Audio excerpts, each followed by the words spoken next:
تماشاوانین هێژا دەم باش دل بخوین دارەمە ji vê derê ji stûdyoyên Rûdawê li Hewlêrê hevpeyvîneke gelekî taybet vê carê ji we re pêşkêş dikim. John Bolton, rawişkarê berê Encûmena Asayişa Amerîka. Sinduqa esrarên Koşka Spî, heta ku navbera wî Donald Trump têk neçû, yek ji kesên herî giring bû, herî bihêz bû li Amerîka. Pirtûkek nivîsand û têda behsa nehêniyên Koşka Spî kir. Belavbûna wê pirtûkê jî bêguman dunya ser û binî hev kir. John Bolton îro mîvanê me ye. Rûdaw yekemîn televizyona Kurdistanî ye ku yekemîn hevpeyvînê bi John Bolton ra çê dike. Birêz Bolton bi xêr hatî. Me hez dikirim te li stûdya xwe ya yan li Washington yan jî li stûdya xwe ya li New Yorkê bikin mîvan. Lê çi bikim yanî korona rê neda? Nizanim tu dizanî yan na tu li cem Kurdan tê naskirin û Kurdî te hez dikim bi rastî. Dixwazim bizanibim naskirina te ji doza Kurd re vedgere kengî, çawa û li ku derê te Kurd naskirin? Eger em bi giştî biaxivin, berî gelek salan dibe ku wê dema ez zangehê bûm, lê bêguman dema ez bi temamî bûm şarezayê doza Kurd, piştî cenga yekem a Kendavê di sala 1991 de bû. Piştî ku hêzên Iraqê ji Kuwêtê hatin derxistin. Saddam Hüseyin li hemû Iraqê dest bi kampîneke serkûtkirinê kir. Kurdan bi deh hezaran û belkî bi sed hezaran malên xwe li pey xwe hiştin û bi kom koçberî bakur bûn. Egera qewmînek haresateke miroviya mezin hebû. Ez hevalê Cemisba kirbûm ku wê çaxê wezîrê dervê Amerîkayê bû. Di serdana wî bi başûrê rojhilat Tirkiyeyê em bi hev re ji sînor derbasî Iraqê bûn. Ev destpêka hewldanê bû ji bo gihandina alîkariyan û piştrastbûna ji wê yekê ku Kurdên goçber ên nav Iraqê û yên ku sînor derbas kirbûn jî parastîne û alîkariya wan têkirin. Piştî vê mijara ka çi bi serê Kurdan tê her gav di mejiyê min de bû. Belê, Birêz Bolton di dema îdareya George W. Bush da wê demê tu nûnerê Amerîka bûyî li New York li neteweyên yek bûyî, wê demê jî pirsa Kurd pirseke germ û bi rastî. Gelek caran Kurd hest pê dikin dihesin ku Amerîka xıyanet li wan kir, weke tiştê meselen di cotmeha 2019 da li Rojavayê Kurdistanê çêbû. Bi baweriya te ecebe tê negihîştineke nerast di siyaseta Amerîka de heye yan jî meselen bercewendiyên Amerîka bêhtir li gel dewletan in kêmtir li gel milletan in? Bi rastî ez bawer nakim siyaseteke Amerîkayê ya bandor derbarê Kurdan de hebe. Her çi qas mixabin. Ev wihal me dike em ne cuda bin ji gelek welatên din, bi taybetî ji Ewropayê. Gava tu li dîroka dirêj a nasyonalîzma Kurdî dinêrî hinek caran derfetên wiha jê re peyda bûne ku egera wê yekê hebû pêngavên mezin ber bi dewletbûnê ve bi pey debên. Hinek caran jî paşvekişîn bi wan pêngavan hatiye kirin. Demeke dirêjê nerîna min ew e ku hilweşandina Iraqê sûdmend e. Divê Amerîka li dewleta Kurdî mikur were qet nebe ji bo Kurdistana ku çarçoveya Iraqê de ye. Ji bo Kurdin nişteciyên dewletên din ên navçeyê pirs zehmettir e. Bi baweriya min ev tişteke ku divê Amerîka bi awayekî stratejîk li ber çav bigire. Ji ber ku çê dibe encamên wê pir giring û erênî bin. Tu meselen qasî ku em zanin tu alîgirê serxwebûna Başûrê Kurdistanê Herêma Kurdistanê bûyî. Ji ber çi Trump piştgiriya giştpirsiya 25 îlûna 2017 ji bo serxwebûna Kurdistanê nekir? Ev berî destkarbûna min divê îdareyê de bû. Bi baweriya min ev li jêr bandora Wezareta Derveya Amerîka û wan kesan bû ku qet nelgel encamdana referandûmê bûn. Her wiha nelgel dabeşbûna Iraqê ne. Yan li wê rastiyê mikur nayên ku Iraq parçe parçe bûye. Wê çaxê gengeşeyeke zêde hat kirin li ser wê ya ku referandûm karta destê neyarên serxwebûna Kurdan bihêztir dike. Lê baweriya min wiha bû ku spiha pazdaran ku hewl dar û şê bikarbîne هەر تشتێکی هەفشێوە دەکرد ئەگەر گشتپرسیجی نەهاتا kirin. گشتپرسی سەدەم بوو ji bo encamdana tişta ku dê bêyî giştpirsî jî her bikirana. Qet nebe, wek prensîp, giştpirsî ramaneke baş bû ji bo baweranîna gelên cîhanê bi xurtiya hesta Kurdan ji bo serxwebûnê.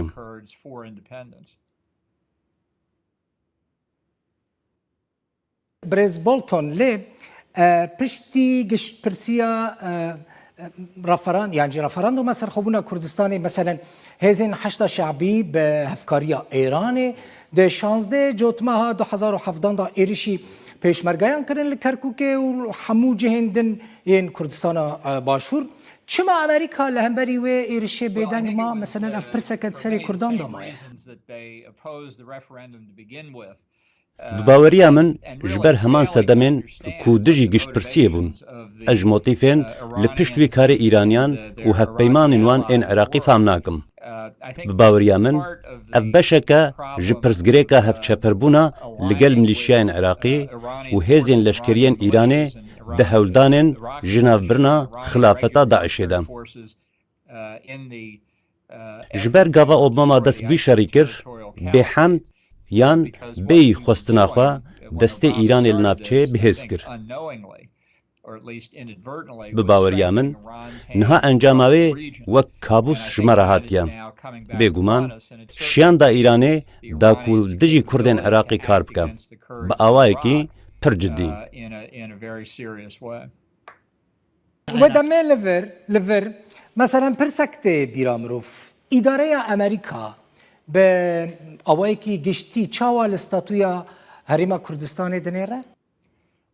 Îdareya Amerîka bi giştî û bêguman ji Kongresa Amerîkayê li ser bingeheke hevdeng, bi rêjeyeke zêde bi Kurdan re hevsozin. Lê hesteke baş rêxistî nîne. Ez wiha dibînim. Ez ne dibê baweriyê deme. Bi temamî serwextî wan rewşên dijwar bin ku Kurd tê re derbas dibin. Hê hesteke bihêz li ba hin kesan heye ku hêvîdarin Iraq dabeş nebe. Wek min berê got. Bilberçavgirtina siyaseta Îranê bi taybetî qet tireyeke bi bandor nîne da ku careke din li Iraqê hikûmetek çêbibe, hev awayê wê hikûmetê be ku piştî cenga yekam a cîhanî çêbû û bi hilweşîna Saddam Hüseyn bidawî bû. Bi baweriya min tiştekî nerealîst e. Bi baweriya min ev jî ji ber wê yekê ku ew kes giringiya serxwebûna de facto ya Kurdan li bakurê Iraqê di bêhtir ji 25 salên borî de fehm nakin. We demê li vir pirsek tê meydanê, meselen her kes zane pêşmergeyan li Kurdistana vê derê Kurdistana Başûr û hêzên Kurdî li Rojavayê Kurdistanê û Sûriyê bi xwîn û fedakariyeke mezin li ser erdê bûne sedema serketina hevpeymaniya navdewletî ya li dijî Daişê bi seroketiya Amerîka. Çima piştre Trump got eger ev 16 yên Amerîkî tunebin Kurd direvin. Meselen Brez Bolton kesek tune bû di îdareya Amerîkada jêra bêje tu şaş difikirî? Bi baweriya min çend kesan jê re diyar kirin ku çewte. Guman tê de nîne ku her kes bi F-16 re dikare baştir şer bike. Analîzeke çewt bo Trump hat dayîn derbarê rola Kurdan li Iraq û Sûriyê di şerê dijî Daişê de. Ez nizanim ji kê bihîstibû. Dibe ku berî ez bigihim bawî wî ew gotin ji Erdogan an hinek kesên din bihîstibin. Lê bêguman em ne nerîna piraniya berpirsên Pentagonê bûn ku mil bi mil bi Kurdan re şer kiribûn di temamiya şerê dijî Daişê de. Lê ew yek bû ji wan tiştên ku ketibûn serê Trump. Gava tiştek dikeve serê wî de jî derketina wê zehmet e. Başa çima Serokkomarê Tirkiye Recep Tayyip Erdogan pir bi rehetî bi hesanî dikaribû qenaetê bi Trump bîne. Meselen çima Donald Trump ew qasî rêza Erdogan digirt di bûyerên vê dawî de? Xwezî min bikariya bersiveke baş bidim vê pirsata. Ez bi xwe jî jê fehm nakim. Ez bawer nakim peywendiya vê bi hilberînên Trump li Tirkiye yan tiştekî hev aware hebe.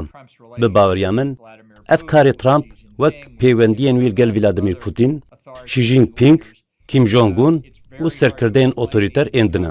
Ravekirina wê pir zehmet e. Tew Trump xwe jî gotiye ew jî nikare rave bike. Lê eşkereya ev metirsiyeke mezin e ji bo Amerîka û hevpeymanên wê. Wek çawa bûyerên ku me çend caran li Bakurê Rojhilatê Sûriyê dîtine. Vêkê tekez dikin. برز جون بولتون مثلا ترامپ بشک جهازین خو یعنی جهازین امریکی جه سوری جه روجاوای کردستان کشاند ترکیه جی د جوتمه ها دهان 2019 دا ایریش کرد و ایریشی هزین سوریا دموکراتیک کرد ایریشی روجاوای کردستان کرد پشتی ناراضی بونا کل امریکا و هناك ولاتین اوروبا لدجی وی هلوستا ترامپ درکت و چاوا دکاری بو قناعت به ترامپ بینن و کشاندنا هزین امریکی جه روجاوای کردستان راوستینه یان جی هناك هزین دن بشینه روجا من داویا 2019 دشکار کشان. بهترین مجولیه من داویا 2018 بوم. دما ترامپ به پیشنیاره که اردوغان بکشاندن همو هزین امریکا جباکور روجلات سوریه رازی بوم. مجی ترامپ رازی کرد که اف هزرکه نباشه. تشتا د سال 2019 دا قومی گوشارا بردوام آ اردوغان و ترکیه جبو وکشاندنا هزین امریکای بو. وکنجام داویا 2019 دوی هولدانا خود بسر کت. اف کار ترامپ کر که دخواست 2018 پی بکم. وی جاری سرکفتی تر بو. لی وقتا گوت ترامپ رازی بو جاره کدن وی بریاری سر راست بکم. اف بشکه جدجواریه هشتنا ترامپ لسر مشاندنا همان سیاسته بو دمک دریش. از نزانم اف روشا باکور روجلات سوریه حتی کنگی بردوام ببم. اف یک جسدمین دلگرانیا من جدوباره هلبجارتنا ترامپام. پشتی سی مجداره نکاره بگوتن پینگا بینوی یا دورا دیچ ببم. اگر دوباره وره هلبجارتن. نها آزاده. دوی سینورداری سیاسی یا بری تیده بو که او داوی 2018 ده پوشمان کر و موها کر ام پشتراست بن جمانا هزین امریکا و هفپیمان لباکور روجلات سوریه. مثلا تو د پرتوکا خدا د بیجی که نونر امریکا جبو کاروبار سوری جیمز جفری لدیجی کردانه دا کنگی و چاوا ویا که حسیایی که جفری لدیجی کردانه چما لدیجی کردانه بریز بولتون از باورم مایک پمپو بو کجاره یکم وها گوت. هر وها پشتی تماشا کرنا گوتو بیجان ناو یک جوینین لعنقره داویا 2019 از پر دلگران بوم کاوی انجام آوی چی ببم. من باور ندکر تی تنزولک بو ترکیه بکرن که تجور تفگرک هزا لشکریه ترکیه لخوا بگره جسینور باشور ترکیه بر باکور روجلات سوریه بم. بری هزین ترکیه روجاوای فراته هبون. او هز دروشین جدا و ددمین جدا ده چونور. آراست من جی بیشنیارا برواجی کرنا روشین نکر. من وها هست کر دما هزین ترکیه بگهن باکور روجلات سوریه هلبت بریجی سالین پینجیین سالا بوریدا او نافچه داگیر کربون.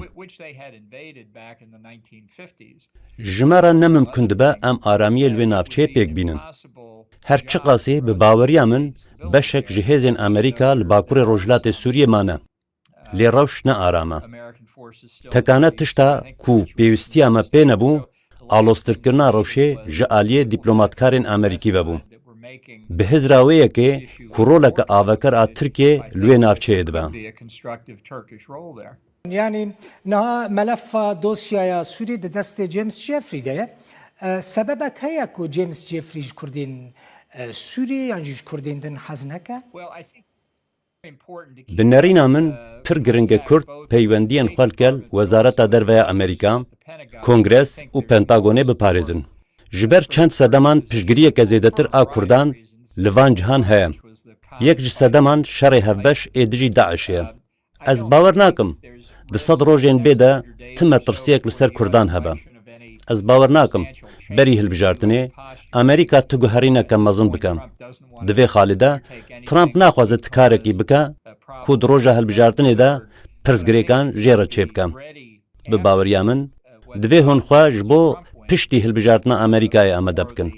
چه جو بیدن به یان ترامپ دمها کانونا دویم ده سروکی نو دست بکارد کن پشترا اگر گوهرینه د سیاست امریکای ده چه بر باشی یان خرابی زیاده ترد بن شیورا خوال گل ولاتین اوروپای بردوام بکن لأوروپای دوستین کردان این پرباش هنم هولدانین پر و زیده سیاسی و دیپلوماتیک بکن دا کوهن بالا امریکا بکشینن سر گرینگی اوی نابچه اف بتایبتی پر گرینگا پێویستە کورد لە سووریە چ بکەن ji bo ku ئەمریکا wan bi tenê nehêle û bikaribin bigihên beşekî ji mafê xwe li Sûriyê bi awayekî yasayî qanûnî çi ji Kurdan tê xwestin divê çi bikin بنەرینا من باشترین چارەسەری ئەوەکو وەک ساڵە 2018هان هێزên hevpeyman vegerin nav sêgoşeya Bakurê Rojhilatê Sûriyê û Rojhilatê Firatê. Hêza Asmaniya Rûsyayê ji wê navçeyê bê derxistin. Hêzên leşkeriyên Rûsya û Îranê ji wê navçeyê bên derxistin. Hêzên Esed jî ji wê navçeyê bên derxistin.